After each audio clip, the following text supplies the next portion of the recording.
everybody, this is Overboy, and I'm going to be doing my review for the new movie, The Peanut Butter Falcon. This is a really good movie. It's written and directed by Tyler Nielsen and Michael Schwartz, and it follows Zach, a young man with Down syndrome who runs away from the nursing home that he's living in, and he starts going on a journey with Tyler and a guy that he meets when he stows away on his boat, and they start to form a friendship and stuff as the movie goes on, and are later joined by Eleanor, who is the nurse that takes care of Zach and everything. She joins them, and after she finally finds them, because she's been most of the movie she's searching for Zach and everything, but they're Tyler is heading to Florida, and on the way there, Zach is wanting to go to this wrestling school that he had seen in some of his videotapes and meet his hero, the saltwater redneck, and everything. So that's pretty much what the movie is. They're trying to get to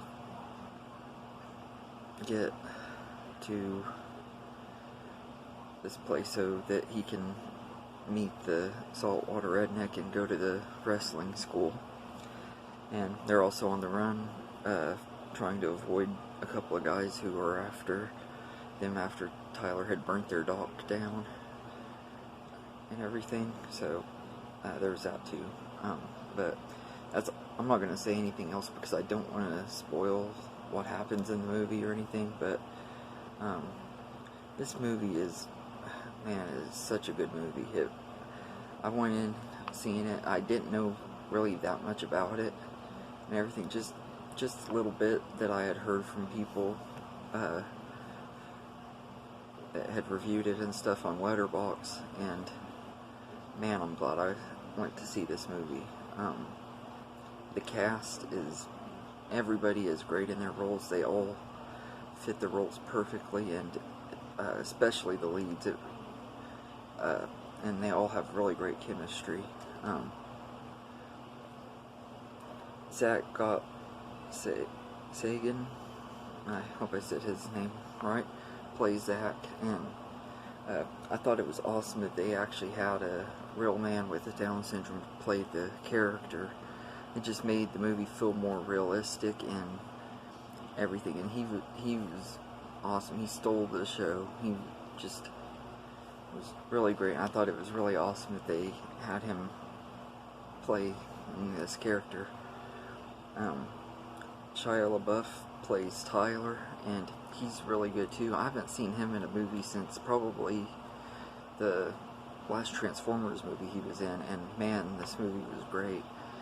I was a really big fan of him for a long time, and then when he started doing the independent movies, I hadn't really seen very many, been able to see them very much because I've had trouble getting hold of them. But man, this movie, his performance in this was great, and it makes me want to go out and start seeing more of his other stuff that I haven't had a chance to see yet, which I plan on doing.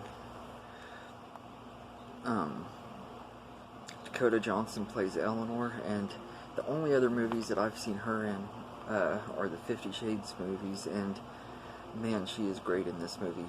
Those movies, you wouldn't be able to tell that she would be that good of an actress, but she is great in this and everything. I know I had heard people say that she's really good outside of 50 Shades, and I can agree. She was great in this. Thomas Haden Church plays the saltwater redneck, and even though he's not in this movie a lot, he's only in here some in the third act, I really loved his character and everything. And Thomas Haden Church is one of those character actors that I just always love seeing in movies. He's, to me, like Paul Giamatti and John Goodman and Steve Buscemi and so many other great ones that it just kind of makes the movie better and everything. And I loved him in this movie. He was great in it, even though I do kind of wish he would have been in it more. John Hawkes plays Duncan, and Gila Wolf plays Rat Boy. They're the two guys that are after Tyler for burning down their dock and stuff, and they both do decent jobs and everything. John Hawkes I had seen in other stuff before. I believe he was in Winter's Bone with Jennifer Lawrence, which was another good indie movie from earlier this decade. Mick Foley is in here as Jacob, who's like the referee of the wrestling thing that they're at, and Jake Roberts plays a wrestler who's friends with Saltwater Redneck. And then at the very beginning of the movie, Bruce Stern is in this as Carl, who is Zach's roommate at the nursing home, and I really liked him in this too. I thought he was gave a really good performance, even though he's not in it, but maybe 5-10 minutes at the very most. But he was great in it too. Like I said, everybody pulled their own in this movie, and all of the cast was great. The characters were very well written and everything. We don't see a lot of Zach's backstory, but we see some of Tyler's and see why he kind of is the way he is. And but he's a really likable character. Like I liked most of the characters in this movie. The only two I didn't like were the ones that were after him, which, I mean, to be honest, it makes sense why they were going after him, because, I mean, he did burn down their dock, but, yeah, this is definitely one that I would highly recommend. If you love independent movies and stuff, this is one that is a must-watch. I honestly think that it should get some Oscar nominations. I don't know that it will and everything. I'm not sure exactly how. I think that it's done pretty well with critics and people that have seen it. There wasn't a whole lot of people in the theater when I saw it, so I'm not for sure how good it's done, but it's just such a good movie. I can't recommend it enough. I had a total blast. The music in this is really great too. I love the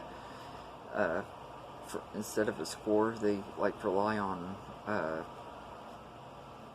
bluegrass and folk music and stuff. I love the music in it. It's just absolutely great. I'm kind of a bluegrass and folk and country music fan myself anyway, so it just kind of adds to the story, makes it better, even a little bit better. And I love that this movie kind of has a Mark Twain feel. It kind of reminds me of like Huckleberry Finn, and just kind of like Mark Twain and everything, but it's set in present day.